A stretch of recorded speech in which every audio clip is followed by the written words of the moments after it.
NBC7's Nightly Check-In is sponsored by Bill Howe Plumbing, Heating and Air, Flood and Restoration. We know how.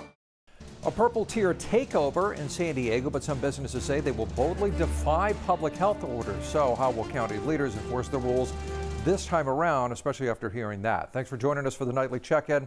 I'm Mark Mullen. A lot to cover. The county health department says Dr. Wilma Wooten already sent a letter to all local agencies asking for increased efforts around enforcement. But what these last months has shown us is that the county is slow to penalize businesses and other organizations that break the rules.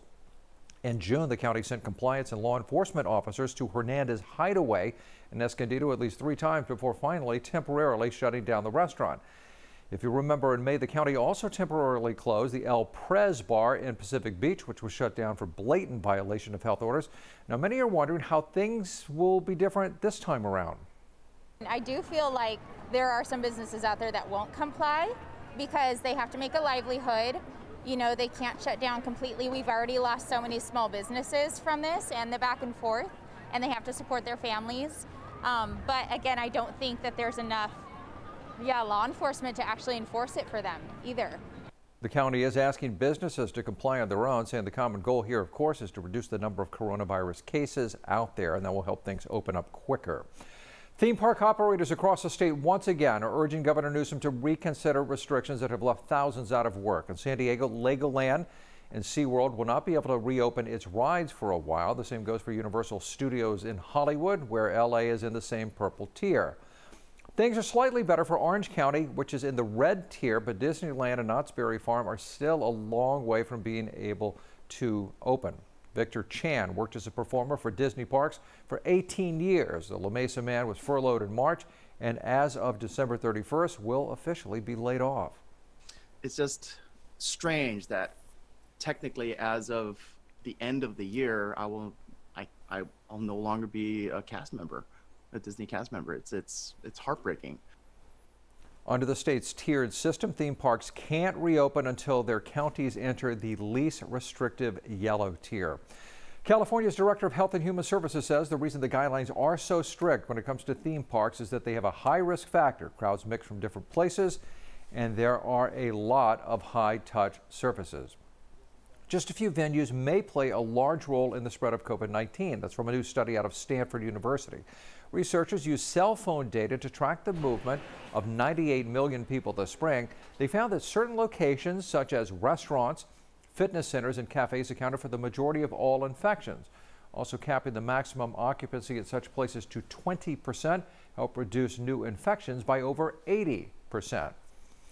A city bus driver is being praised for helping evacuate dozens of kids from the path of a brush fire. Sonia Fisher was on a regular North County route when she was stopped by a federal police officer. The officer informed her of a brush fire burning in Camp Pendleton and asked her, could you please come evacuate some students, please, at a nearby daycare. You can see from her security footage the black smoke there from the fire. Sonia said no problem, even ushering the children on board.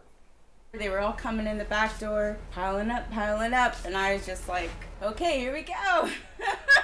The minute I started driving, the teachers and the kids started singing "The Wheels on the Bus Go Round and Round," and like tears just started, coming out, but I just had to take a deep breath to think about all those kids and their parents trying to find them. Thank you, Sonia, one of the good guys. She drove them a few miles away to a Marine field house where the kids were reunited with their parents. As for the brush fire, it was put out before it reached their daycare. The North County Transit District Board will honor Sonia during its next meeting. Congratulations. Cold temps, Santa Ana conditions, and king tides. We've got real weather activity, but in what order? What comes first? Here's Dagmar. Your Thursday is looking very similar to your Wednesday, which is a very good thing. Ending up seeing mostly sunny skies across the region from the beaches all the way through to the deserts, and your temperatures warming just a touch. So you're looking at about that upper 60 mark along the beaches in general, those coastal zones, inland valleys, sunny and close to 70. Mountains, a little on the milder side for you folks there. You're looking at about the mid to the upper 50s in the deserts. You're already at that mid to upper 70 marks, 1 or 2 degrees warmer across the zone. Looking really good for a beautiful Thursday throughout San Diego. NBC7's Nightly Check-In is sponsored by Bill Howe Plumbing, Heating and Air, Flood and Restoration. Call 1-800-BILL-HOWE. Bill Howe. Time for a new water heater? Call Bill Howe, San Diego's most trusted plumber since 1980. So whether you are looking at a traditional tank or a tankless water heater, you know who to call. Call 1-800-BILL-HOWE. Bill Howe, because we know how. Today, of course, is Veterans Day, and we wanted to highlight a local veteran doing some pretty cool things. KIONTE Story joined the Marines back in 2007, did 2 combat deployments, one in Iraq and one in Afghanistan. His life completely changed in 2010 when he was conducting an early morning patrol and stepped on an IED in a doorway, which severed his leg below the knee. From there, it was a long road to recovery.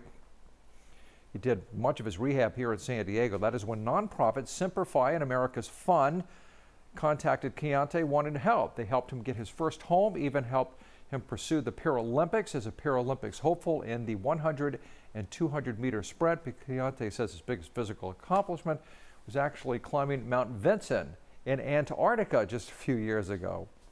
That's where that Marine mentality kicks in. It's where it's like, there is no quit. There's go, go, and then if someone has to carry you down, then you can't do anything else. Well, you're getting carried down.